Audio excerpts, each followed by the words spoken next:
Yan guys, nagluluto ako ngayon ng chicken apretada. Yan ang tanghalian namin ngayon guys.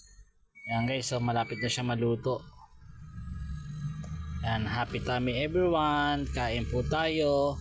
See you the next vlog.